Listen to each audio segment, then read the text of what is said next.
토트넘 감독이 지금 손흥민을 윙백에 기용한다고 생각을 해보십시오. 그러면서 이렇게 얘기합니다. 손흥민은 다른 유형의 선수다. 보다 자신만만하고 자기주도적이며 가장 중요한 방식으로 경기에 영향을 미치는, 한마디로 골을 넣기를 원하는 선수다. 안녕하세요. 볼리TV 서영욱입니다. 손흥민 선수가 올 시즌에 거둔 거대한 성공에 관해서 그동안은 주로 찬사 위주의 단편적인 보도가 주를 이뤘던 게 사실입니다. 레전드들의 극찬이나 간단한 촌평이 어떻게 보면 손흥민 선수에 대한 분석의 좀 대부분을 차지했다, 이렇게 볼 수가 있는데요. 이번에 최고의 분석 기사로 유명한 매체죠, 디 애슬레틱에서 마침내 손흥민 선수의 성공을 집중적으로 아주 전문적으로 분석한 특집 기사가 발행이 됐습니다. 잭 핏브룩 기자 그리고 마크 게리 기자가 공동 집필을 했는데요. 손흥민 선수의 현재 위상 그리고 전술적으로 어떻게 발전을 해왔는지에 대해서 아마도 역대 가장 꼼꼼하게 분석한 콜럼이 아닌가 싶어서 볼리TV 시청자 여러분께 소개를 해드리려고 가지고 왔습니다. 토트넘의 손흥민은 어떻게 프리미어리그 골든부트 수상자가 되었나? 지금부터 함께 하시죠. 컬럼은 초반부터 의문을 제기하는 것으로 출발을 합니다. 지난번에 제가 영국 3대 어워드 소개를 할 때 말씀을 드렸습니다만, 지난달 말에 2022 FWA 올해의 선수상이 발표가 됐죠. FWA, 그러니까 풋볼 라이터스 어소시에이션, 축구 기자들의 투표로 선정이 되는 그런 시상식인데, 4월 말이어서 시기적으로 손흥민 선수의 임팩트가 지금보다 조금 못하긴 했겠습니다만, 그래도 데클란 라이스보다 훨씬 적은 득표를 했다는 건 좀 아쉬운 일인데요. 그리고 컬럼은 최근에 발표된 PFA, 그러니까 프로축구 선수 협의회의 펜스 플레이어 오브 더 이어, 약간 입이 좀 안 붙는데, 아무튼 이 부문의 최종 후보 6인 명단에 손흥민 선수 이름이 빠진 걸 언급을 합니다. 말이 안 된다는 거죠. 그러면서 냉정하게 지적을 해요. 손흥민은 지난 4년간 3차례나 토트넘 팬 어워드 3종을 싹쓸이 했던 사람이다, 이렇게. 게다가 올 시즌 성적도 어마어마한데 포든, 갤러거, 라이스한테 밀린다? 이거는 말이 안 된다는 거죠. 살라, 덕배를 제외하면 다 잉글랜드 선수인데 이거 좀 편향됐다, 뭐 이 얘기를 하는 겁니다. 참고로 이거는 그 3대 어워드에 속하는 PFA 올해 선수 부문은 아닙니다. 이거는 이 친구들이, 그러니까 PFA가 스폰서를 붙여가지고 이제 진행을 하는 팬 어워드에 그 팬들이 뽑는, 그래서 이거는 좀 권위가 없는 그런 시상식이고, 아무튼 PFA 올해의 선수 최종 후보 라인업은 현지 날짜로 6월 1일에 나옵니다. 아직 발표가 안 됐어요. 아무튼 그러면서 게리 네빌이 손흥민을 올해의 선수로 뽑은 거, 이거를 무시하면 안 된다고 언급을 따로 합니다. 더 약한 팀에서 뛰는데 살라하고 같은 골을 넣었다는 건 이 네빌의 지적은 정확하다. 손흥민은 유럽 어떤 팀이든 더 나은 팀으로 만들 수 있는 그런 선수다. 그리고 이게 단지 올 시즌만이 아니라는 걸 다시 강조를 하죠. 그러니까 이 컬럼에 따르면 2016-2017 시즌 개막일부터 산정을 했을 때 손흥민보다 많은 골을 넣은 프리미어리그 선수는 4명밖에 없습니다. 케인, 살라, 바디, 마네. 여기에 이제 PK 골을 제외하면 바디보다 손흥민 선수 득점이 많아져요. 하지만 애슬레틱은 손흥민이 여기 언급된 다른 선수들에 비해서 좀 과소평가를 되고 있다, 좀 안타까워하는데요. 공감이 가는 그런 지적이죠. 그러면서 이렇게 분석을 합니다. 손흥민은 최근 여러 해에 걸쳐서 측면에서 뛰는 걸 즐기고 팀을 위해 헌신하는 이타적인 팀플레이에서 치명적이고 현대적인 넘버 9, 그러니까 스트라이커로 진화를 했다, 이렇게 얘기를 하고 있어요. 기록을 보면 토트넘이 영입할 당시에 손흥민 선수는 유망한 공격수이긴 했지만 장래에 득점왕이 될 정도로 파괴적인 선수는 아니었다, 이렇게 얘기를 합니다. 그러니까 독일 분데스리가에서의 기록을 함께 이제 보여주고 있는데, 뭐 틀린 얘기는 아니죠. 그러면서 이런 얘기를 해요. 이상한 얘기지만, 이상하게 들릴지 모르지만 10대 시절의 손흥민, 함부르크 시절 손흥민의 최고의 멘토 중 한 명은 루이트 반 니스텔로이였다. 둘은 매우 다른 스타일이지만 요즘 손흥민 선수에게서 반 니스텔로이 특유의 어떤 잔인한 면모, 그러니까 여기 표현이 이제 루슬리스니스라고 표현했는데, 그런 면모가 보이는 것 같다. 뭐 약간 그런 걸 배웠을 수도 뭐 있겠죠. 많이들 기억을 하시겠지만 손흥민 선수가 유스팀에서 함부르크 1군으로 올라올 때 함부르크 주전 공격수 중에 한 명이 바로 반 니스텔로이였습니다. 맨유에서 박지성 선수하고 함께 뛰었던, 그 프리미어리그 득점왕도 했었던, 당시에 이미 반 니는 30대 중반, 이제 뭐 황혼에 접어드는 선수 나이로 치면 그런 때이긴 했습니다만, 아무튼 손흥민 선수도 같이 훈련하는 게 굉장히 신기했었던 시절이죠. 그만큼 슈퍼스타였고, 이 싸이월드 짤은 지금 봐도 너무 귀엽고 좀 흐뭇하고 그렇습니다. 자, 칼럼은 2016년 당시 레버쿠젠 감독을 맡고 있던 로거 슈미트가 토트넘 포체티노 감독에게 일종의 좀 조언 삼아서 했다는 얘기를 소개를 하고 있는데요. 슈미트 감독은 당시 그 레버쿠젠 시절에 손흥민 선수를 지도했던 그런 인물이죠. 슈미트 감독은 20대 중반으로 접어들고 있던 손흥민 선수에 대해서 포체티노 축구에 완전히 딱 어울리는 압박 축구에 아주 적합한 선수다 이렇게 평가를 하면서 여기 재밌는 게 이제 빅 하트 이게 마음씨가 너그러운 관대한 뭐 이런 뜻인데 그리고 경기를 읽고 상황을 읽는 축구 지능 상대 선수의 패스를 예측해내는 능력 뭐 피지컬과 스피드 이런 부분들이 다 뛰어나다 이렇게 분석을 해줬다고 하는데 지금 보면 굉장히 좀 완벽하게 딱 들어맞는 그런 얘기죠. 사실 슈미트 감독 시절에 전진 압박 축구를 몸에 있는 습득을 손흥민에서 했기 때문에 좀 그런 부분에서 굉장히 좋은 시기에 아주 잘 만난 그런 감독이었다고 저는 생각을 합니다.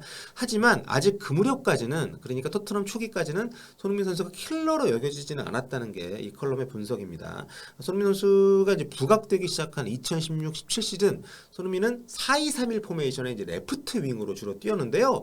그 시즌 토트넘의 최대 빅매치였던 FA컵 4강 첼시전에서 포체티노 감독이 손흥민 선수를 레프트 윙백으로 내려버립니다.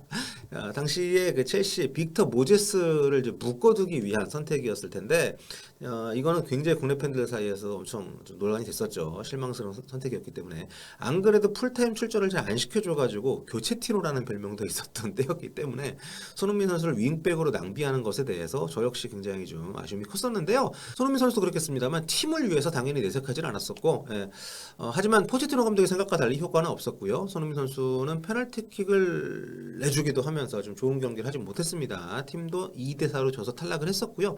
그래서는 정말 어이없지 않습니까? 이 컬럼에서도 이렇게 얘기를 해요. 토트넘 감독이 지금 손흥민을 윙백에 기용한다고 생각을 해보십시오. 그러면서 이렇게 얘기합니다. 손흥민은 다른 유형의 선수다. 보다 자신만만하고 자기 주도적이며 가장 중요한 방식으로 경기에 영향을 미치는 한마디로 골을 넣기를 원하는 선수다.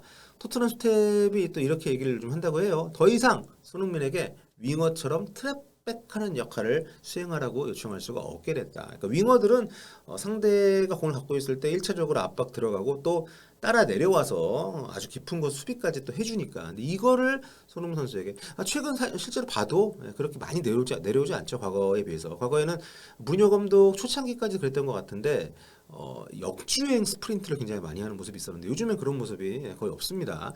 자, 손흥민은 이제 케인과 가까운 높은 위치에서 뛰고 싶어 하니까요. 이게 다 반영이 된 게 올 시즌 손흥민 선수의 모습이 아닌가. 이 그래픽은 이제 PK를 제외한 손흥민 선수의 슈팅 위치를 이제 시각화한 것인데요. 색깔이 짙을수록 더 슈팅을 많이 때리는 위치다. 이렇게 보시면 됩니다. 보시면 6시즌 동안 손흥민 선수의 슈팅 위치가 점점 더 중앙 집중적으로 바뀐 것을 확인할 수가 있습니다. 초창기에는 왼쪽 윙어를 맡아서 안쪽으로 들어오면서 때리는 이른바 뭐 컷인 그리고 우리가 손흥민 존이라고 부르는 그런 위치에서 슈팅을 때리는 경우가 많았는데 하지만 무리뉴 감독이 부임한 이후 그러니까 본격적으로는 이제 2020-2021 시즌부터 박스 안쪽으로 슈팅 위치가 집중이 되기 시작을 합니다. 좀 더 전통적인 센터포워드 위치로 좀 바뀌는 것인데 포체티노 시절의 넘버 9 이건 이제 해리 케인이었고 손흥민 선수는 레프트 윙을 맡았었는데 지금의 손흥민은 넘버 9 이 9번 역할을 본인이 효과적으로 수행을 하고 있다. 이렇게 애슬레틱에서 분석을 하고 있습니다. 케인이 오히려 그 뒤에서 10번 역할을 하고 있다는 거 여기 좀 빼놓지 않고 있고요. 그러면서 이렇게 결론을 내리죠. 이것이 바로 지난 수년 동안 토트넘에 수십 골을 안겨다준 케인이 측면이나 아래쪽에서 손흥민에게 패스를 해줌으로써 만들어낸 다이내믹한 축구다. 그리고 재미있는 게 그 아래 괄호를 쳐놓고 이런 얘기를 또 적어놨어요. 그렇다고 손흥민이 토트넘 스쿼드 안에서 케인과 똑같은 지위를 차지하고 있다는 뜻은 아니다. 지난주 북런던 더비에서 경기 종료 18분을 남겨놓고 교체된 손흥민이 화가 났을 때 많은 사람들은 케인이 골든부트에 도전하고 있어도 이렇게 교체를 시켰을지 궁금해했다. 많은 얘기죠. 굉장히 냉정한 그런 얘기인데 아무튼 이렇게 화려한 시즌을 마친 뒤에도 손흥민이 너무 착하고 아직도 덜 이기적이고 뭐 이런 생각을 갖고 있는 사람들이 적지 않다는 얘기를 굳이 여기 덧붙인 걸 보면 좀 생각이 많아지긴 합니다. 자, 그리고 여기서 또 하나의 중요한 수치를 보여주고 있는데요. 손흥민의 올 시즌 공격 관련 수치는 토트넘 데뷔 이후 최고였다. 그러면서 이렇게 분석을 합니다. 이 그래픽은 우리가 이미 알고 있는 걸 확인시켜준다. 손흥민은 올 시즌 90분당 0.69골 이 기록은 급성장했던 시즌인 16-17 시즌의 0.61골에 비해서도 훨씬 높다. 최다골 시즌이지만 90분당 슈팅 수는 지난 시즌 빼고 가장 적다. 그러니까 굉장히 변화가 있다는 걸 말해주고 있는 건데 이렇게 바뀐 이유에 대해서 애슬레틱은 이렇게 분석을 합니다. 과거에 비해 가장 크게 달라진 부분은 역대 가장 위협적인 위치에서 슈팅을 때리고 있다는 사실이다. 이거를 좀 가볍게 표현하면 이거죠. 난사가 줄었다. 확실한 때만 때린다. 아까 그래프를 보면 지금 손흥민 선수 슈팅의 대부분은 박스 모서리나 왼쪽 측면이 아니라 페널티 스팟 주위에서 나옵니다. 그리고 이 표에서 슈팅당 XG 수치가 과거 그 어느 때보다 높은 걸 보면 더욱 명확하게 알 수가 있는 거죠. 애슬레틱에 따르면 손흥민 선수의 슈팅당 평균 XG 0.18 요 값은 리그 최정상급이라고 합니다. 애슬레틱이 분석한 내용에 따르면 올 시즌 슈팅을 50번 이상 때린 선수들의 슈팅당 XG 값 평균치는 0.1밖에 안 된다는 건데요. 손흥민 선수는 여기보다 거의 뭐 2배에 가까운 거죠. 자, 하지만 이러한 설명조차 손흥민이 득점왕까지 오른 이유를 설명하지는 못한다는 게 애슬레틱의 분석입니다. 결국 애슬레틱은 결정적인 포인트는 손흥민이 엘리트 피니셔라는 사실. 그러니까 손흥민 선수의 놀라운 피니시 능력에 다시 주목을 하게 됩니다. 이 긴 리포트에서 말이죠. 그러면서 손흥민이 해가 바뀔수록 XG 값을 경신해온 자료를 내밀어요. 이 표는 2015-16 시즌 이후 손흥민 선수가 프리미어리그에서 기록한 90분당 득점 그리고 XG 값 나타내는 자료인데 페널티킥은 뺀 겁니다. 자, 여기 보시면 XG 값이 골수를 넘어선 게 한 시즌 정도라면 운이 좋았다고 할 수 있지만 손흥민 선수는 그래프에서 보시는 것처럼 매 시즌 XG 모델을 말 그대로 부숴버리고 있는 그런 중이라는 거죠. 현재 손흥민 선수는 리그에서 XG 값으로 예상된 득점보다 무려 30골 이상을 더 넣고 있다는 겁니다. 정말 그러니까 이 XG 값이라는 게 기대 득점이니까 그 XG 값만큼만 득점 수를 기록을 해도 대단한 건데 손흥민은 무려 프리미어리그 오고 난 뒤로 XG 값보다 30골 이상을 더 넣었다는 거니까 정말 이거는 피니시 능력의 끝판왕이라는 거죠. 자, 올 시즌 손흥민의 골 폭풍에는 고전적인 손흥민 스타일의 골들이 많다. 그러면서 이제 개막전 맨시티와의 경기 득점이나 지난 그 최종전 노리치 원정에서 뽑아냈던 두 번째 골 시즌 23호 골, 그 두 골을 이렇게 언급을 이제 했는데요. 그리고 이제 기술적인 면에서 보자면 리즈 유나이티드 원정에서 이제 케인의 패스를 달려가면서 이제 허벅지로 컨트롤을 한 뒤에 이제 골을 넣었던 장면, 그리고 창의적인 면에서는 지난주 북런던 더비에서 아스날을 끝장냈던 영리한 골 이렇게 일일이 언급을 하고 있습니다. 그러면서 이런 장면들도 물론 굉장히 익숙하고 손흥민의 어떤 그 전매 특허지만 올 시즌에 넣은 득점들은 좀 다른 양상이 있다고 하면서 이렇게 뉴 손 골스라고 새로운 손흥민 골이다 이렇게 또 언급을 했어요. 그러면서 골 에어리어를 향해서 질주를 하면서 케인 또 모우라 콜리셉스키 이런 선수의 크로스를 받아가지고 골을 넣는 이런 장면들이 좀 늘어났다라고 얘기를 하고 있는 거죠. 그렇기 때문에 어떻게 보면 우리 팬들이 봤을 때 드리블 해가지고 제끼고 막 이런 장면 슈팅 이어지 이게 좀 적다고 하지만 그게 단순히 손흥민이 그걸 피한다기보다는 새롭게 루트를 또 개발을 해서 새롭게 케인 모우라 콜리셉스키의 지원을 받아가지고 넣는 방식으로 새롭게 본인의 어떤 주무기를 약간 이번 시즌 같은 경우는 활용을 했다 이렇게 볼 수 있는 것 같습니다. 마지막으로 애슬레틱 손흥민의 결정력에 관해서 이렇게 결론을 내립니다. 손흥민이 다양한 방식으로 골을 넣는 건 양발 어디로든 편하게 슈팅을 때릴 수 있기 때문이다. 오른발이 타고난 주발로 알려져 있지만 올 시즌에는 왼발로 한 골을 더 많이 넣었죠. 더 많은 골을 넣었다. 지금까지 언급한 모든 걸 더하면 현대 축구 최고의 스트라이커 한 명이 탄생을 한다. 손흥민이란 얘기죠. 놀라울 정도로 이타적이던 팀플레이어에서 혼자로도 충분한 슈퍼스타로 변신한 손흥민 선수. 그러면서 이렇게 얘기를 합니다. 손흥민을 가까이에서 지켜보는 건 더할 나위 없이 기쁜 일이다. 이것 역시 손흥민 매직의 일부다. 그러면서 손흥민 선수를 지켜보는 게 즐거운 이유에 대해서 이렇게 첨언을 해요. 손흥민은 그라운드를 아주 날렵하고 우아하게 가로지르는 선수이고 또 상대 수비를 아주 어렵지 않게 손쉽게 가속으로 따돌린다. 동시대 축구의 최대 발견 중에 하나다. 그러니까 쭉 분석의 결과 극찬으로 도배를 하고 있는 건데요. 그리고 마지막에 저는 이게 굉장히 좀 마음에 들었어요. 골을 넣는 방식에 천부적인 밸런스를 갖추고 있는 손흥민. 구석을 노리는 슈팅은 평범한 골조차도 마스터피스, 걸작으로 보이게 만드는 능력이 있다. 넣는 골들이 하나같이 작품이라는 거 여기에 이렇게 또 언급을 해주고 있네요. 자, 이렇게 명실상부한 잉글랜드 무대 최고의 골잡이 반열에 오른 손흥민 선수 이제 다음 시즌은 유럽 챔피언스리그로 출격을 합니다. 잉글랜드를 제패했으니까 유럽 잡으러 가는 건데요. 토트넘 회장이 웬일로 거액을 출연을 해서 토트넘이 이번 여름에 제법 선수 이야기 많이 할 것 같은데 다음 시즌 손흥민 선수의 발끝에서 더 많은 골이 터져 나오기를 여러분과 함께 기대하겠습니다. 다음 시간에 뵐게요.